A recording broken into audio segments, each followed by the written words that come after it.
ರಾಜ್ಯ ಕಾಂಗ್ರೆಸ್ನಲ್ಲಿ ಮತ್ತೆ ದಲಿತ ಸಮಾವೇಶ ಪಾಲಿಟಿಕ್ಸ್. ದಲಿತ ಸಮುದಾಯದ ನಾಯಕರ ನಿಯೋಗದಿಂದ ಸಿಎಂ ರನ್ನ ಭೇಟಿ ಮಾಡಲಾಗುತ್ತೆ. ಸಿಎಂ ಸಿದ್ದರಾಮಯ್ಯ ನೇತೃತ್ವದಲ್ಲಿ ದಲಿತ ನಾಯಕರ ಸಭೆ. ಸಿಎಂ ಸಿದ್ದರಾಮಯ್ಯ ನಿವಾಸ ಕಾವೇರಿಯಲ್ಲಿ ನಡೆದಂತ ಸಭೆ.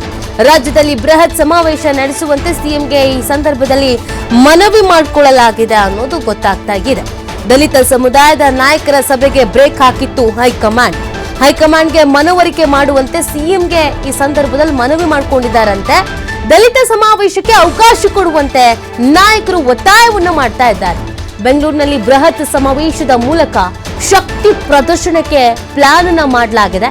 ಸಚಿವ ಮಹದೇವಪ್ಪ, ಮುನಿಯಪ್ಪ, ಅರ್ಬಿ ತಿಮ್ಮಾಪುರ ಸೇರಿದಂತೆ ಹಲವು ಸಂಘಟನೆಗಳಿಂದ ಸಿಎಂಗೆ ಮನವಿಯನ್ನ ಮಾಡಲಾಗಿದೆ. ನೋಡಿ, ಈಗ ಈ ಹಿಂದೆನೆ ಈ ದಲಿತ ಸಮುದಾಯದ ಒಂದು ಸಮಾವೇಶ ಮೀಟಿಂಗ್ ಎಲ್ಲ ಮಾಡಬೇಕು ಅನ್ನುವಂಥ ಪ್ಲಾನ್ ಅನ್ನ ಮಾಡಲಾಗಿತ್ತು. ಆದರೆ ಡಿ.ಕೆ. ಶಿವಕುಮಾರ್ ಅವರು ಸೇರಿದಂತೆ ಕೆಲವು ನಾಯಕರು ಇದಕ್ಕೆ ವಿರೋಧ ವ್ಯಕ್ತಪಡಿಸಿದ್ರು. ಹೈಕಮಾಂಡ್ ನಾಯಕರ ಗಮನಕ್ಕೆ ತಂದಿದ್ರು.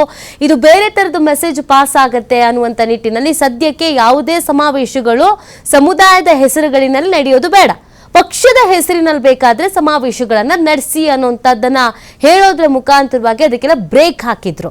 ಈಗ ಮತ್ತೆ ಎಲ್ಲರೂ ಒಟ್ಟಿಗೆ ಮೀಟಿಂಗ್ ಮಾಡಿದ್ದಾರೆ, ಸಿಎಂ ರನ್ನ ಭೇಟಿ ಆಗಿದ್ದಾರೆ, ಸಮಾವೇಶವನ್ನ ಮಾಡಲೇಬೇಕು ಅಂತ ಹಠಕ್ಕೆ ಬಿದ್ದಿದ್ದಾರೆ.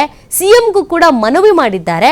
ಜೊತೆಗೆ ಹೈಕಮಾಂಡ್ ನಾಯಕರಿಗೆ ಮನವರಿಕೆ ಮಾಡಿ ಈ ಸಮಾವೇಶ ಯಾಕೆ ಬೇಕು, ಯಾವ ಕಾರಣಕ್ಕೆ ಇದನ್ನ ಮಾಡ್ತಾ ಇದ್ದೀವಿ, ಇದರಿಂದ ಆಗುವಂತ ಲಾಭವೇನು, ಇದರ ಉದ್ದೇಶ ಏನು, ಇದೆಲ್ಲದರ ಬಗ್ಗೆ ಹೈಕಮಾಂಡ್ ನಾಯಕರಿಗೆ ನೀವು ಮನವರಿಕೆ ಮಾಡಿ ಅಂತ ಮನವಿಯನ್ನ ಮಾಡಿಕೊಳ್ಳಲಾಗಿದೆ. ಒಂದು ವೇಳೆ ಮತ್ತೆ ಈಗ ದಲಿತ ಮುಖಂಡರ ಈ ಸಭೆ ವರ್ಕೌಟ್ ಆಗಿ ಸಮಾವೇಶ ಫಿಕ್ಸ್ ಆಗಿದ್ದೇ ಆಗಿದ್ದಲ್ಲಿ ಮತ್ತೆ ಅದು ಯಾವ ತರದ ಮೆಸೇಜ್ ಅನ್ನ ನೀಡುತ್ತೆ, ಇನ್ಯಾವೆಲ್ಲ ಬೆಳವಣಿಗೆಗೆ ಕಾರಣವಾಗುತ್ತೆ ಕಾಂಗ್ರೆಸ್ನಲ್ಲಿ ಅನ್ನುವಂಥ ಪ್ರಶ್ನೆ ಹುಟ್ಕೊಳ್ತಾ ಇದೆ.